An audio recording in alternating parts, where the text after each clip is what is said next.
엑스라 케인. 잉글랜드 역사상 최악 45분 볼터치 2회 기록 세우자 잉글랜드 팬들이 케인 비난 폭주한 이유. 잉글랜드 vs 세르비아.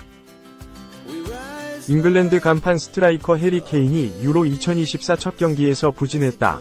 축구 통계 매체 소파스코어는 17일 이하 한국 시간 잉글랜드 주장 해리 케인에겐 너무 느린 저녁이었다. 우리는 케인의 터치가 너무 적어서 히트맵을 만들 수 없었다 라고 전했다. 잉글랜드는 17일 오전 4시 독일 겔젠키르헨에 위치한 펠틴스 아레나에서 열린 유럽축구연맹 유로 2024 조별리그 C조 1차전에서 세르비아에 1에서 0으로 승리했다. 잉글랜드는 이번 유로 2024위 우승 후보 중 하나다.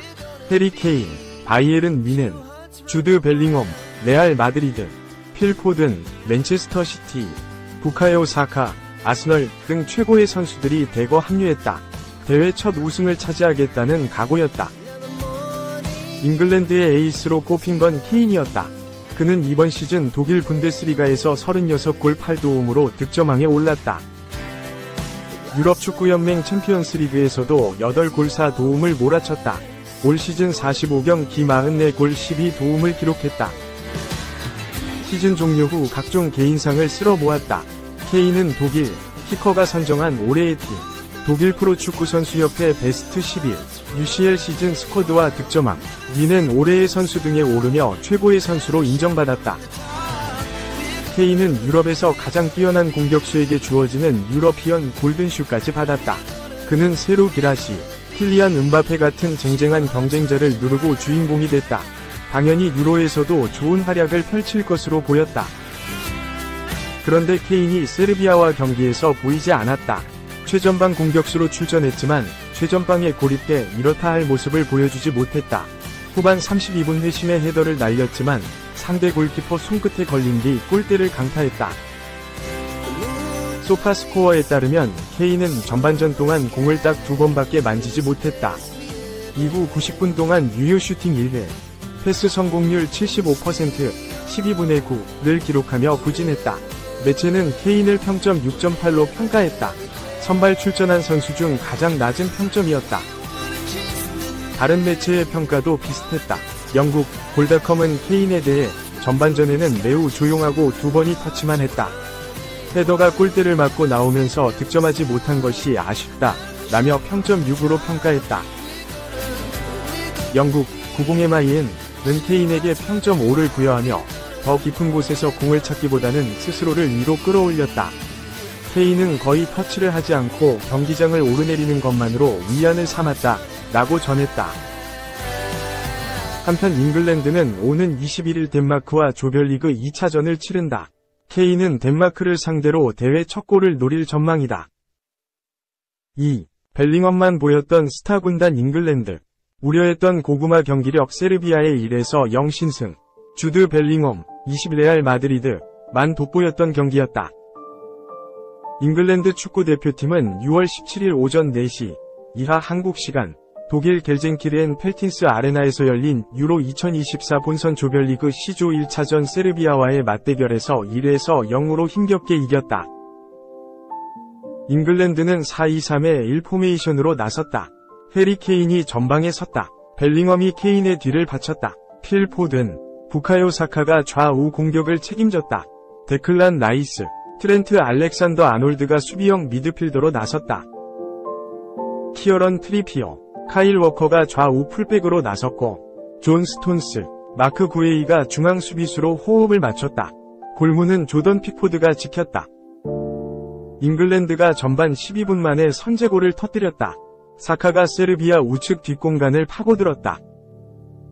수비에 방해가 있는 상태에서도 집중력을 유지하며 크로스를 올렸다. 이 공이 문전으로 빠르게 달려든 벨링엄의 헤더골로 이어졌다.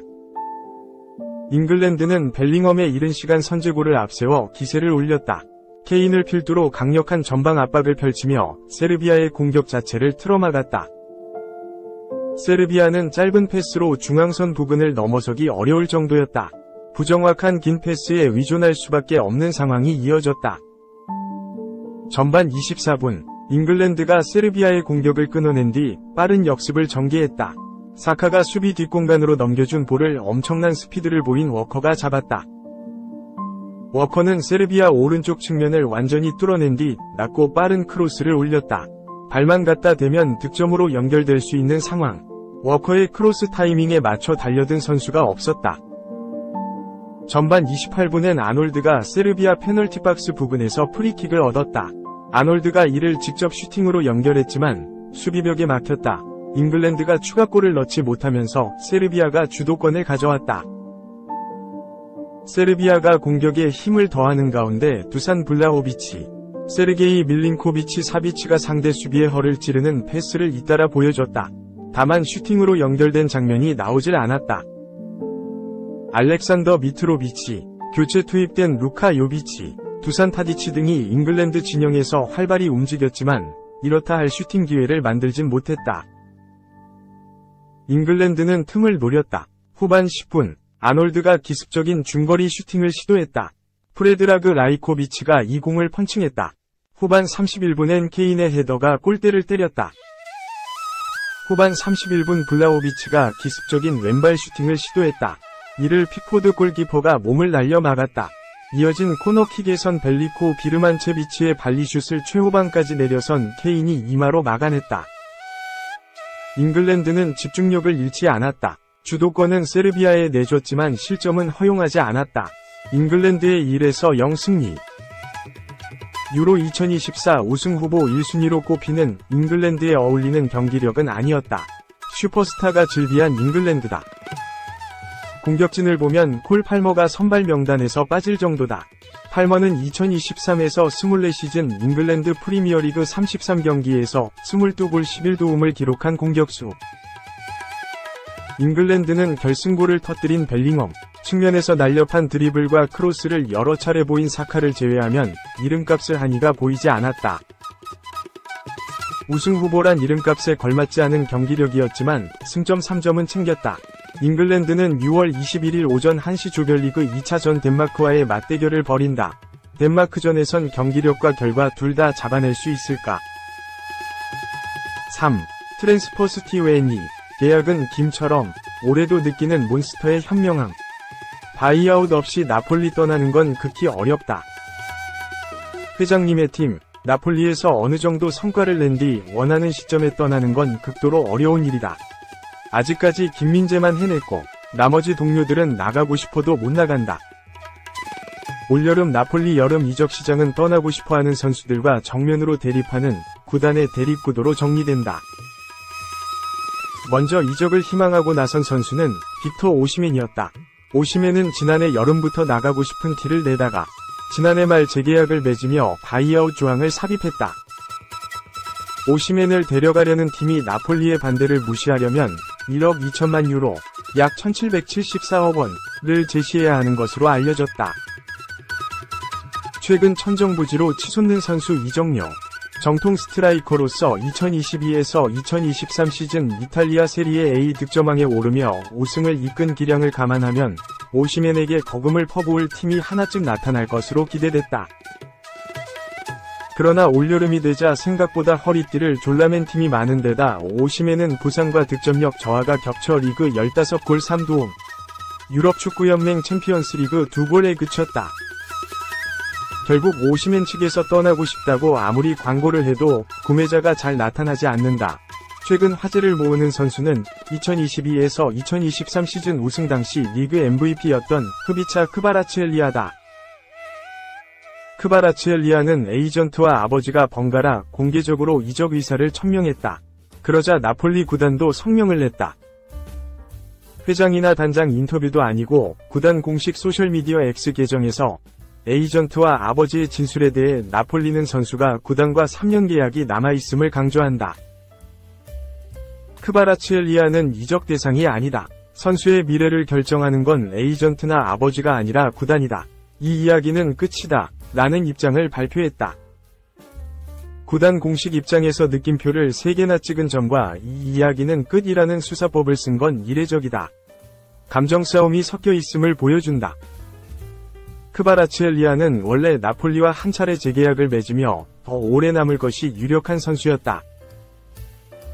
그러나 지난 1년간 나폴리가 보여준 심각한 부진과 어지러운 경영 방식, 파리 생제르맹의 러브콜이 겹치면서 크바라츠헬리아도 당장 떠나겠다고 나섰다. 하지만 나폴리 측은 연봉을 올려 재계약은 해주겠다. 다만 여기에도 거액의 바이아웃을 삽입하겠다는 입장이다. 나중에 떠나더라도 오시멘 못지않은 이적료를 남겨줘야만 나갈 수 있다는 것이다. 나폴리를 떠나려면 본인이 부진에 방출되지 않는 한 오랜 시간을 견뎌야 한다. 역시 우승의 주역 중 하나였던 미드필더 피오트르 지엘린스키는 올여름 계약이 만료돼 인테르 밀란에 입단한다. 앞서 구단을 떠난 로렌초 인시녜도 자유계약으로 이적했다. 혹은 나폴리에서 무려 8년간 뛰며 여러 번 빅클럽 이적설에 거론됐으나 결국 기량이 감퇴하기 시작한 31세에나 첼시로 갈 수 있었던 칼리두 쿨리발리처럼 오랜 기간 뛸 수밖에 없다. 나폴리는 주장 조반니 디로렌초가 유벤투스 이적을 희망하고 있음에도 역시 쉽게 허락하지 않겠다는 입장이다.